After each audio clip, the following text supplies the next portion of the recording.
Hello everybody and welcome back to another video. I'm SocietySucks and today I'm checking out why wasn't Japan allowed to keep Taiwan after World War II by History Matters. I have a few good ideas as to why they weren't allowed to keep it, probably because Japan was one of the bad guys of World War II and they committed a lot of atrocities, especially in China, so that's probably one of the reasons. But yeah, let's see what the actual reasons were. After the Second World War was over and Japan had surrendered, its imperial holdings, both new and old, were taken away from it and either given to its neighbours, returned to their former colonial owners, or given independence. One part of Japan's empire that was taken away from it was Formosa, known nowadays as Taiwan, which was occupied then quickly annexed by the Republic of China in 1945. Now Japan had won the island from China in 1895 and the Chinese were desperate to get it back. Well, not all of them, there were those in China who didn't lay claim to the island and considered taking it to be little more than an act of look at how that has changed over the years. imperialism. And whilst Britain and the United States did approve of it returning to China in 1943, how much they meant it is up for debate. Yet, to the surprise of the Americans, Taiwan was immediately annexed, and it would soon become a centrally important part of Chinese history. But given some of the Allied misgivings surrounding China's ownership, why was it just allowed? Why was Taiwan given to China and the Japanese forced to give it up? So as you'll all know, historically, China and Japan didn't have a good relationship, with numerous imperial Chinese dynasties attempting to force Japan's submission militarily and diplomatically. And Japan, in 1894, after its modernizing reforms, launched an invasion of Korea, a Chinese puppet state at the time. The Japanese were swiftly victorious and managed to pry Korea from China's control alongside seizing Formosa and the surrounding islands too. They did try to take this as well, but some of the great powers at the time were furious at what they saw as Japanese overreach and so forced them to abandon it. Anyway, these gains were internationally recognised and Japan's prestige grew. It intervened in China with the Western powers during the Boxer Rebellion, and in 1904 the Japanese came to blows with the Russians and were again victorious, gaining this in the following peace treaty and cementing Japan's place as a great power. In World War I, the Japanese gained all of this from Germany, and at this point Tokyo's leaders realised that they were really good at this whole empire building stuff, and so obviously they would soon want more.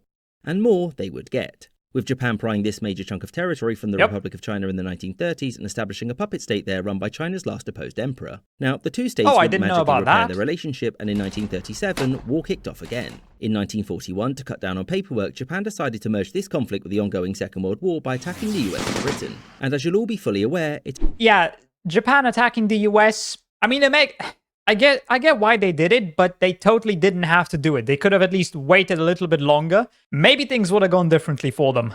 But hey, it would have probably come down to the same thing anyway. Ended very poorly for the Japanese. So in 1943, as the war raged on, China, the US and Britain met in Cairo. And there they would decide on how best to prosecute the war against Japan and who would get what in the event of Japan's defeat. And during this meeting, the Americans promised Chiang Kai-shek, China's premier, the return of Manchuria and Taiwan. This might sound like a done deal, but at the time, the primary concern for the United States was keeping China in the war. Hence why Roosevelt even hinted at giving China Okinawa and the surrounding islands. And as such, they were willing to promise whatever it took to keep the Chinese fighting and thus tying up the majority of Japan's land forces. And the Americans were careful not to say how any of this would happen or when. The US wanted Japan's imperial territories to be placed under an international trusteeship, thus allowing for a transition period for them to debate on what exactly would be done. Furthermore, US President Franklin D. Roosevelt was worried about China once again laying claim to Korea, and felt that promising Taiwan was a good way of getting Chiang to drop said claim. This agreement was made without Britain's know-how, which upset its leaders and presented a later issue for Roosevelt. Whilst the British were allied with Chiang's government, that doesn't mean that they saw eye to eye. China was very critical of European colonialism in Asia, and as such, Britain was very suspicious of what China's long-term plans were. Who could have guessed that the Chinese wouldn't be big fans of the Europeans after things like the Opium Wars and everything else? Who could have guessed? And whilst the British wanted Japan punished, many there wanted Japan to lose the territory it had gained since World War I, whilst also losing Korea. This is in part because prior to the war, Britain had good trade ties with Japanese Taiwan, and so the Americans knew that London would have interests in Taiwan that would have to be dealt with after the war. But that was a problem for the future, and so Chiang got a promise for first actually try to deal with the war itself. Along with it. So after a couple of large booms, the Japanese agreed to unconditional surrender, and whilst the Japanese were overwhelmingly worried about the loss of the emperor, the Allies were more concerned with disarming Japan so it couldn't threaten the winning powers ever again. And part of this included stripping it of its territory, strategic bases and population to permanently weaken it. Now initially, the Allied plan was to split Japan into these zones of occupation. But after the Japanese surrendered, the Americans were the only ones in a position to do any real occupying. Mostly because it was the only power that wasn't totally broke or in a position to actually transport its troops there. Whereas the USSR, after its own invasion, was already occupying large swathes of China and Korea. And Soviet leaders weren't all that interested in occupying Japan, because their primary concerns were to the west.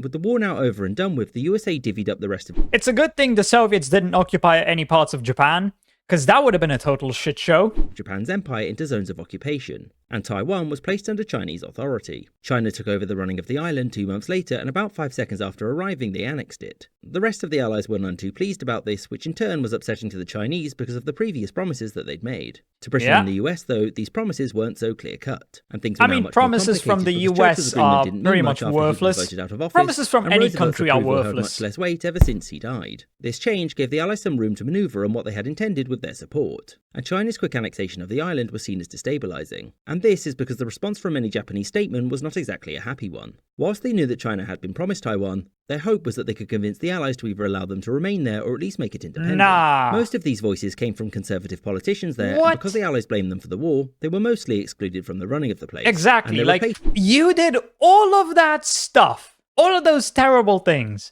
and you expect that you're going to get to retain some of your territories? Fuck that. You should be losing all of it. Participants were much more concerned with building a new Japan alongside the Americans. And also, Japan's occupiers weren't exactly sympathetic to any of its territorial wishes. Exactly. However, there was some disagreement on just You how much lost of Japan's the empire war. should be dismantled. Because in the months following, Now the it's looming time Cold to War and make coming some showdown with the concessions and Soviets meant lose that Japan's stuff. history as an anti-communist bulwark in Asia was important. And whilst the Japanese themselves knew that keeping Taiwan was very, very unlikely, they really didn't want to give it to the Chinese, whom they considered to be militarily inferior and undeserving of any territorial spoils. Of course, the Americans had much more pressing priorities, such as rewriting Japan's constitution and rebuilding the country. And what exactly were they going to do anyway? Invade Taiwan and kick the Chinese out? Obviously not. However, circumstances technically changed, that and here was they changed quite that was an quickly. option, First of all, it just soon not a became good apparent one. to the Allies that whilst the Taiwanese had wanted to rejoin China, their enthusiasm didn't last all too long. For Chinese leadership, Taiwan was seen as an issue of national honour, and they were mostly interested in the island's natural resources, with many of them seeing the Taiwanese as semi-Chinese backwards traitors, and so they treated them as such, with any criticisms being met with force.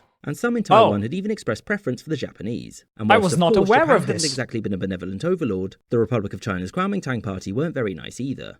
And when the Chinese Civil War kicked off again in Replaced one 1946, terrible the Allies were ruling suddenly faced the country with question of who another. would actually end up in control of Taiwan in the long run. As the Republic of China's position weakened, it looked like Taiwan would eventually fall to the Communists, and in doing so would act as a vital naval base likely for the Soviets and a potential springboard for the spread of communism. Things were yet again complicated because Mao Zedong, the Chinese communist leader, had decried the annexation of Taiwan as imperialist, and had historically argued for Taiwan's independence from Japan, not its incorporation into China. With this in mind, the US now had an opening if it wanted to renege on its deal, and in response, one of its proposals was that Taiwan's population would be given a chance to vote on independence, the choice being between staying a part of the Republic of China and sharing its fate in the ongoing civil war, or to vote for independence. The Americans knew that the KMT would obviously refuse, and so hoped to get Britain and France on side to pressure the United Nations into accepting it and forcing the issue. The problem with this was that the Republic of China held a veto over it, and whilst the USSR was suspicious of Mao controlling all of China, it knew that Taiwanese independence would only benefit the US and Japan, which it did not want, and so that idea was doomed. The second option was military occupation. This was discussed at length, but the concern was that an occupation would put a massive strain on America's already busy demobilizing military, and would also act as a Soviet propaganda coup against Washington, by making the US look like a power that went back on its word and also one that was trying liar to build who its own lies. empire.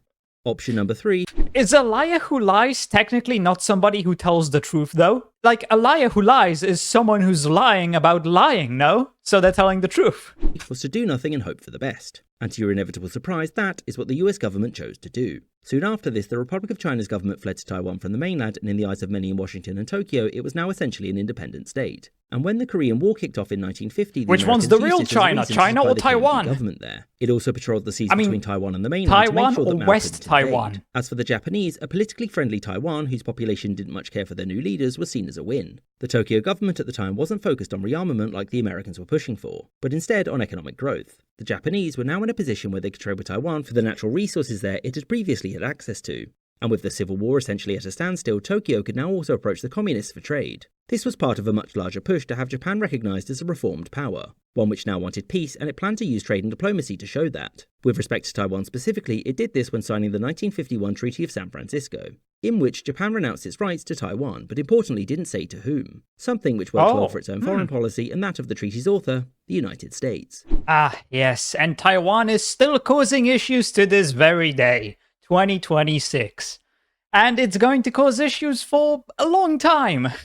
I do wonder if China is ever actually gonna take the next step and try to invade Taiwan. I mean, personally, I kind of doubt it because it feels like it's just a massive risk with no real reward. I mean, obviously, taking control of Taiwan does have a lot of positives, but at the same time, is it really worth the risk? I guess we'll see. But yeah, anyway, that's going to do it for this video. I hope you enjoyed. If you did, please consider subscribing and leaving a like. If you want to see more reactions, check out this video right here. And with that, I hope I'll see you in the next video.